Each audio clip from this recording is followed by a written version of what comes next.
Thank you very much for joining us. So today's session on our on our workshop optimization series is we will be looking at resource management in accessplanit and how to get the most out of it. I'm joined by my colleague Jack. Jack's a customer success manager at accessplanit, and we'll be helping on today's session by monitoring the chat and the Q&A section, which we have both channels open today. Any questions at all, do feel free to put them in either the chat or the Q&A, and we'll either come to them at the end, or if they within the flow of the session, we'll answer them as we go through. So any questions today, pop them in the chat section, pop them in the Q&A, and my colleague Jack will be picking those up today. But thank you very much for joining us. Once again, my name is Matt, Customer Success Manager here at accessplanit. And in today's session, we're going to be taking a look at managing trainers and venues within the platform, some best practice tips around that. We'll be taking a look at tracking resources against courses, calendar management best practice, and then finally workflows and how they link to resources. So what we'll do is we'll just share my screen with you, and we should be able now to see our accessplanit platform. If anyone can't, just let me know. So within the platform, the resource management section is a heavily used area by most of our clients to help them manage trainers, venues, virtual rooms, equipment, anything that goes into running a course successfully as a resource. We're going to start today by looking at the trainer management and the different nuances of how we can manage trainers in the platform. So we're going to head over to our resources on the left-hand side, and there's two sections to our resources. There is the manage and the calendar. We'll come onto the calendar a bit later on. So the first part is to head to manage resources. And in here is where we can go and we can create either rooms, venues, trainers, equipment, anything you wish to attach to courses. The reason why you would create something as a resource and you would add it to a course is either to track things like the availability. So whether a piece of equipment's available, a trainer's available, a venue's available to actually host and participate in a course, or also whether you want to track the expenditure. So if there's certain costs associated, let's say you've got lunches that you provide and you want to start tracking the different costs that are associated to courses and therefore working out things like the profitability. What we'll do is we'll go into one of our trainers and we'll take a look at some best practice tips around managing them. So as we can see in here, we've got our accessplanit trainer, Alfie Armstrong. We've inserted a cost for this individual trainer. So here's £150 per day. When we associate this trainer to a course, that's going to feed into the profitability table. So the £150 per day, we have different options in here. We can either charge our trainer per delegate. So we've got 10 delegates on the course. Obviously, the cost on the left-hand side is going to increase. Per session, the difference between the day and the session, a session might last for 4 days. This is going to encapsulate all of it into one. So a 4-day course would have £150 cost total, whereas a 4-day course with this cost type would have a £600 total. Update assigned costs. If we update this cost in the future, so this trainer increases their prices, this button here will update any future courses that this trainer has been assigned to. That's any future course. Any historic courses will remain the same. Any future courses will be updated. The next part, we have a quantity, quite a strange one for trainers, but this is applicable for any resources. We can have 3 of that particular resource available. More pertinent when we think about a piece of equipment, you might have 3 of those available. As soon as you've used 3 on a course at the same time, the platform's then going to alert you that they're unavailable. The reason why you might have that for trainers, sometimes we see customers just put a generic training company if they subcontract out training. So that's where quantity might come in handy for you. We've got URL and time zones related to a resource, whether they're enabled. For an external trainer, you obviously would input all the information in here, first name, last name, and so on. If it's an internal trainer, then you map it to an existing record. And the final part here is My Teaching Access. So granting access to the platform through the My Teaching zone.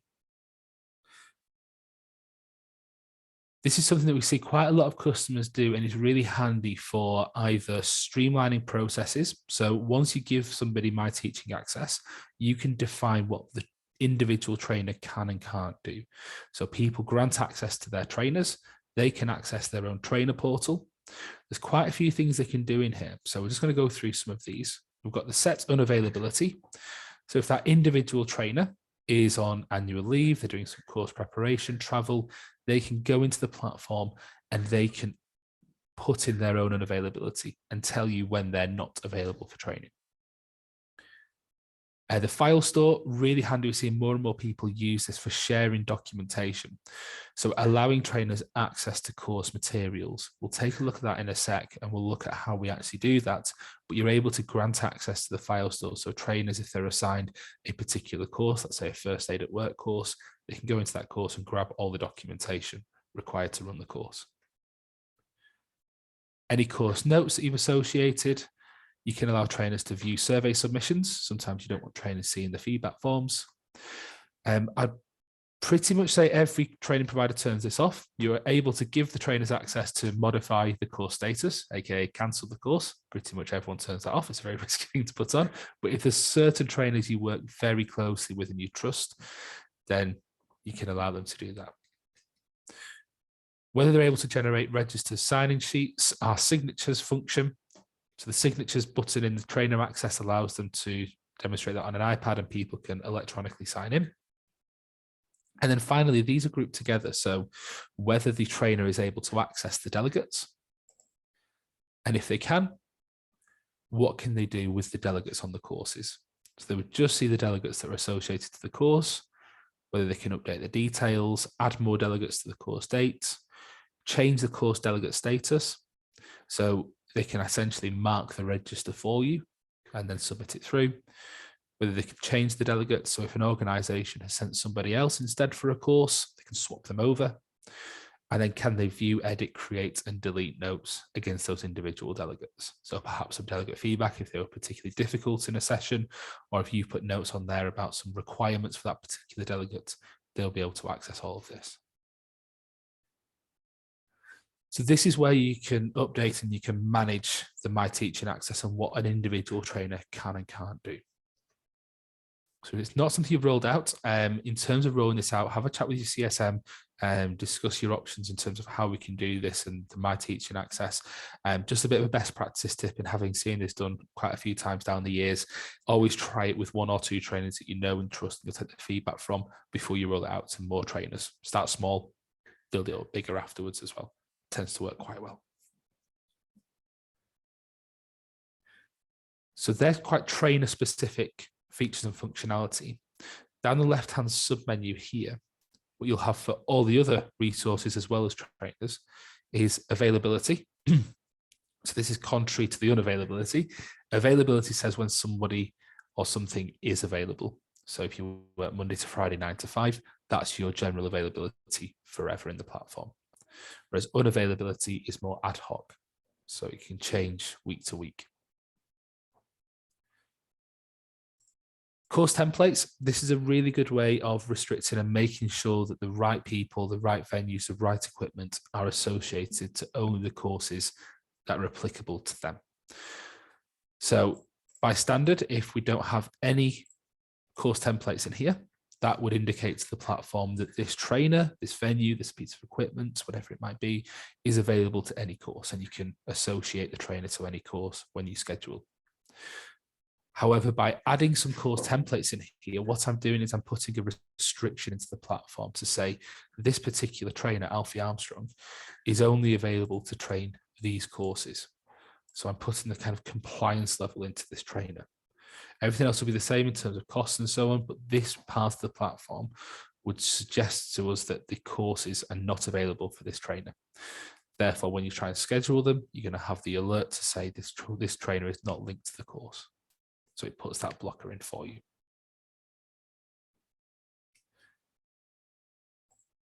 The next part is obviously you can see all the courses this person has ever been assigned to. So from a trainer utilization perspective, you can see what courses they haven't done.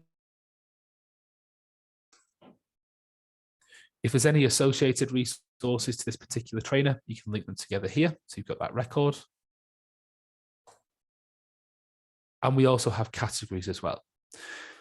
We see categories work where people actually want to just generally have a view of this person is a health and safety trainer. And we know that that encompasses all of these courses. So when they're searching for trainers against a course date, they can filter it based on categories. It's a slightly different way of doing it to course templates. This is more broad, it's a bit more open. Course templates is more functionality heavy and restrictive, whereas we do see people just generally categorize their trainers, venues, equipment in the platform. And then we have the usual other places. So notes, you can store notes against the trainer, file store. So again, if you want to upload any documentation, contracts, agreements you have with trainers, particularly with external consultants tend to be stored in here. The awards section. So if you have compliance-based trainers and trainers who need to keep up their own training, you can store user awards against your trainers. Really handy way of making sure that your trainers are being compliant and they're complying with their own kind of industry standard certifications. Really useful. Any communications that have been sent to resources, but then the final couple of points here, you've got a sharing. So the sharing option against resources, this is only applicable to anyone who has a multi-tenant system. So if you've got multiple training providers where your course templates are associated, your trainers, resources, venues can be shared amongst all providers. So they don't have to be restrictive. You can share them across different providers. Only applicable if you have multiple training providers. And the final part is exchange integration. We'll look at this in a bit more detail when we take a look at the resource calendar, but within the accessplanit platform, we have two integrations possible with our trainers. Firstly, the exchange integration. So if the environment you're running is exchange-based, you can synchronize the diaries with your trainers. And it's also possible for venues as well. If the venue has an associated email address, and that can be pushing and pulling information. So whatever's in the trainer diary will come over into the accessplanit calendar, so you can see that. And then whatever's in the accessplanit calendar gets pushed over to the trainer diary. We'll take a look at that in a little bit more detail when we look at the calendar.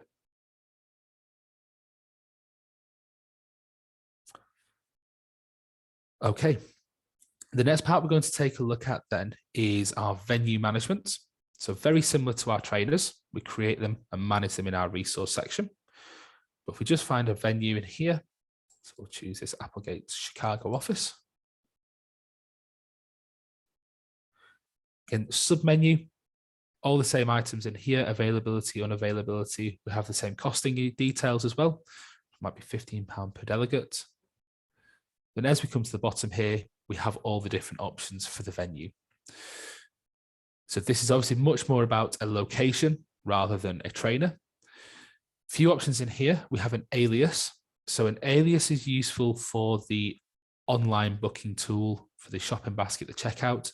This is where you would include something that is a more broad term for that venue. So for example, if you are running a course at a hotel at the, let's say at the Ibis in Lancaster, you actually just want people to know the course is taking place in Lancaster. So rather than the checkout, the shopping basket saying a very specific location, it's just broad brush and it will say the area that that's taking place in. Then underneath that, you would obviously have the rest of the information that will be going out through the joining instructions. You can include things in here such as main contact, phone, postcode, and so on. If you want to send out map URLs, that's certainly possible in those delegate communications. Send them a link to Google Maps. And what that means is they will get a link directly to this venue. The way that works is it looks at the address in here, that gets submitted over to Google, and then that creates the map URL. It's good. Making sure all this information is filled in, that will allow Google Maps to pinpoint exactly where that location is. And finally, for further information about the description, we've seen a lot of customers use this, so it can be a blend here of your joining instructions against your course template and the venue description can make up that course information pack that gets sent to a delegate. So if for a particular venue, there's information about the parking situation, the lunch situation, whatever it might be, you can include that in the venue description.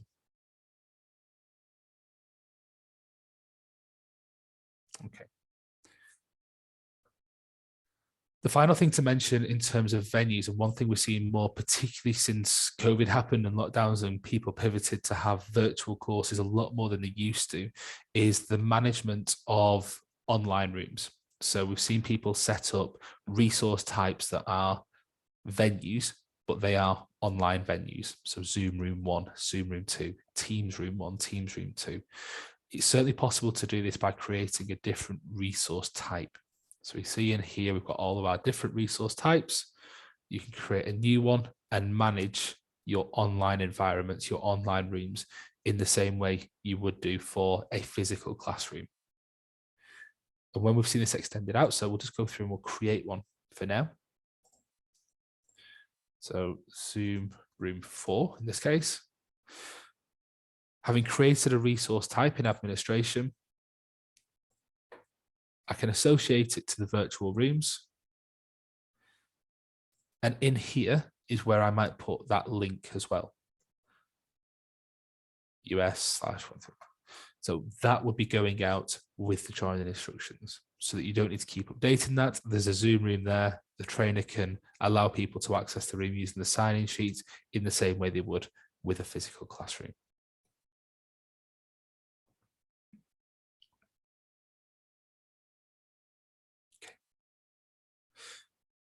Just a reminder, we've got the chat function and the Q&A open today, so do feel free to put through any questions you might have as we go through. But the next part we're going to take a look at is tracking resources against course dates.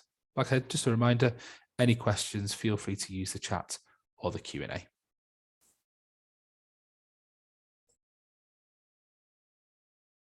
Okay, so in terms of managing resources against courses, so we're going to go over to our course section here, and we're just going to choose one of these courses at the top. And we're going to right click and go to the resource requirements. So as we can see here, the resource requirements, we've got an external venue, which has a cost associated, and we have our trainer as well. This all ties into workflows. And when trainers and venues are being assigned to courses, not only are they sending out the correct information to the delegates who book on, the venue, the address, the map guidance and the directions, but also it's sending out comms to the trainers, to the venues, to let them know that they've been booked on a course. We mentioned the file store earlier on. So I just go into that course date itself and go to that course template.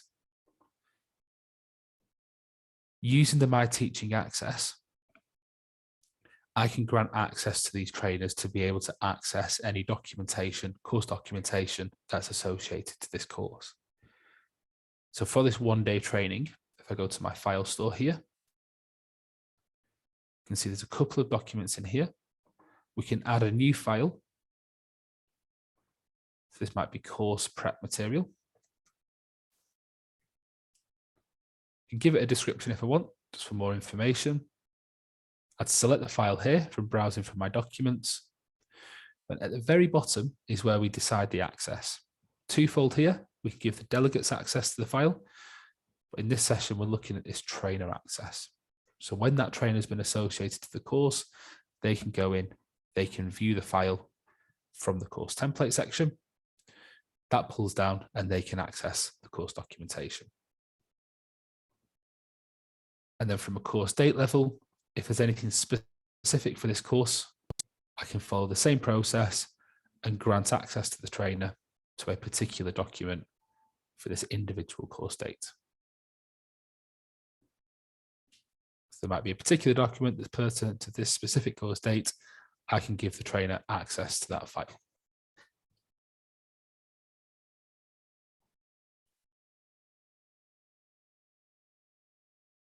Okay. And as I mentioned, in the course profitability, it's also tracking any of our resource costs as well. So as this course starts to get booked up, it's working out the actual viability of the course in the background.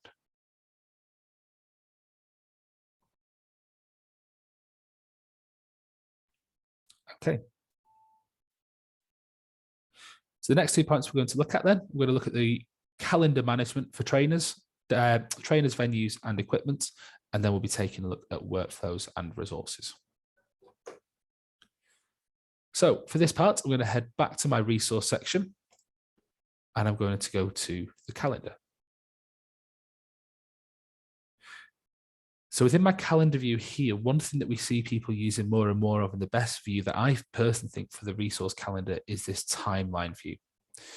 It might be that when you go to your resource calendar, you see it a little bit like this, which is our month view. So each individual resource here, and then you're scrolling across to see what's going on. As a tip for you, if we flip this over to our timeline view, in the advanced section, you can decide whether the grouping direction is vertical or horizontal. So that would obviously be dates and times. If we flip this to vertical, show each day, and in this example, we've got 31 days. We might reduce this to 7, for example. We then get this nice looking view, the dates across the top, and then the resources down the left-hand side. In here, we can see, and in this case, this is our virtual rooms. So we can see that Zoom room 4 we created earlier. We can see all of our virtual rooms. And actually, if we decide to use Zoom room 1 instead for this, because the client requested Zoom rather than Teams, we can simply drag this down into Zoom room 1. And again, in the background with the workflows, that's sending out all the correct information because we've now associated it to the correct room. So from a venue management perspective and a virtual room perspective, this is a really handy way of having that overview as to what training is going on and how it's being managed. We actually had a client recently who created a holding venue for online rooms, which is unassigned. And what would happen there is they assign all the courses to this unassigned venue, and it'll appear at the top here, and they simply drag it down. So they'll have one holding venue at the top, and then they'll plan it all out a week or 2 in advance, and they'll simply drag them to the relevant one. So for example, if we had all these on the Monday, we'd just choose whichever room would suit and then drag them around. And it's a really easy way of managing your online rooms.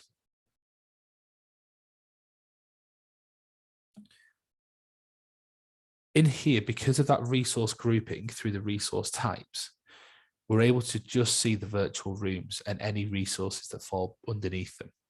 Just scroll up to the top. We can change this so we're just looking at our trainers, for example. So change this to my in-house trainers. And so in here, I now have a view of all of my trainers in the platform, who's managing where, what they're all doing. And the same for our external trainers too. Move that out a little bit.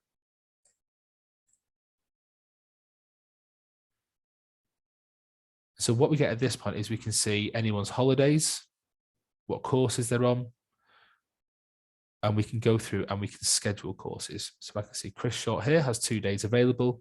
At this point, I can go through and add a new course into their diary.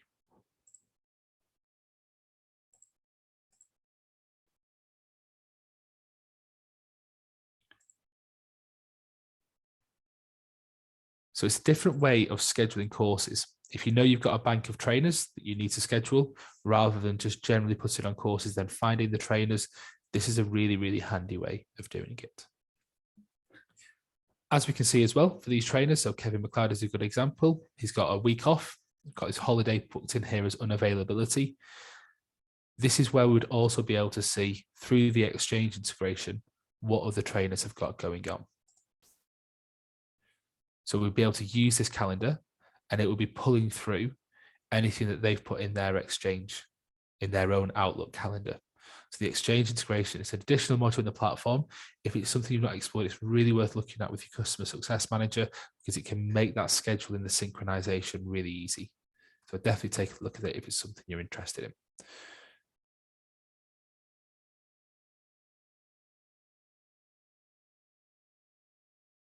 Okay.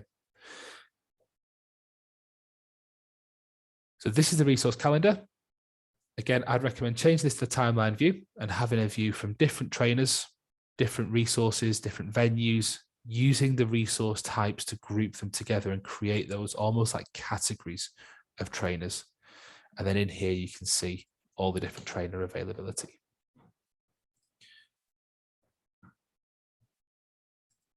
If you've got any questions on this at all, do feel free to pop it in the chat, as I mentioned, or the Q&A. The final part we're going to look at is communications with trainers and resources. So a couple of things. The first part, so let's take Brian here, for example. Against this course, he's been associated. What we can do is against this course date, if we go to the course data grid, is we can send out trainer confirmations. It's a separate tool we have in our platform. So take Edward Smith here. If we right click and scroll down, we can send out those trainer confirmations. What this will do is it will send out a preset email from the platform. We can add some additional content to take this session. And what this will do is it will send Edward, in this case, an email with a yes or no option to accept the training or decline the training. So if I right click now and go to my trainer confirmations, I'll right click again and I'll view this email. I can see this particular email has been sent out, and this trainer can either accept the training or decline it. In practice, we see this happening in two ways with customers. Either they schedule based on when trainers are available, so they already know and this part becomes a bit relevant, or sometimes they will want to offer this particular course to, let's say, 10 trainers, and whoever accepts it first gets to take the training, and that's the people they'll be paying for the training session. So we've seen it where people have added multiple trainers onto a course date, sent out the confirmations to all of them, and then in here, if we just accept this for now. At this point, Edward's accepted the course, and then we can go through, we can remove the other trainers and then mark the course as available. And that would be triggering out the workflows to that individual trainer. So I would be able to see when it was requested, when it was responded to, and I can just see who responded to it first. So trainer confirmation is a really good way, particularly if you open it up to consultant trainers or external trainers who you could use a handful of them, add them all to the course and see who's available. That's a really good way of doing it en masse.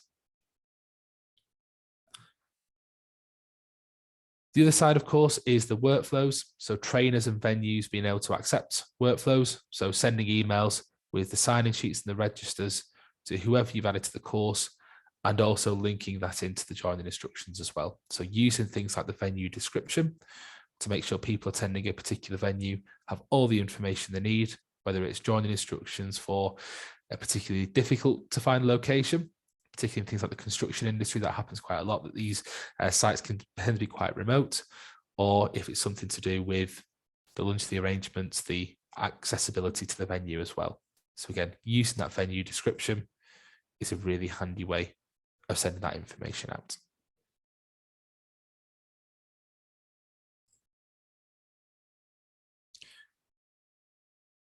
Okay.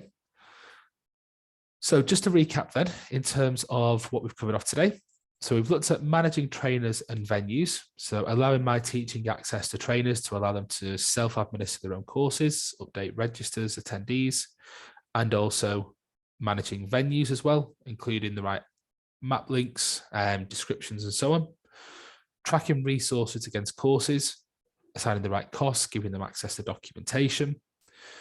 Calendar management best practice, using that timeline view and managing and mapping it through.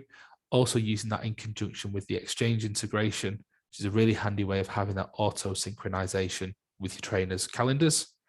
And then finally, using the My Teaching confirmations to send out those emails to confirm, accept or decline training, and also using workflows to keep everyone up to date with any venue changes, trainers being added to courses, and so on.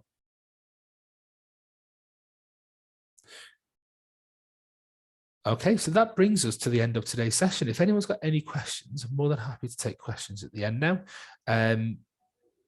And if not, just to let you know what we've got running next, we've got a workflows masterclass that's running on the 9th of June. And that's one of our more in-depth training sessions. It gets spread over 4 sessions with our trainer. It also includes coaching as well. And we go really in depth on particular topics in the platform. Previously, we've done reporting. This time, we're looking at detail at our workflow engine. So if that's of interest, get in touch with your CSM, or we do have a link there to our customer events page where you can go through and you can register and find out a bit more information. But these masterclasses are really good quality, and they go into a lot of detail on key functionality in the platform to help you get more out of it. So yeah, really recommend taking a look at that. But if anyone has any questions on the resource management, do feel free to either drop our support team a ticket, give us a ring, or drop your CSM an email as well. But finally, thank you to everyone for attending today's session. I hope you found it useful. And like I said, any questions, do feel free to let us know. We look forward to seeing you all in the future. Thank you.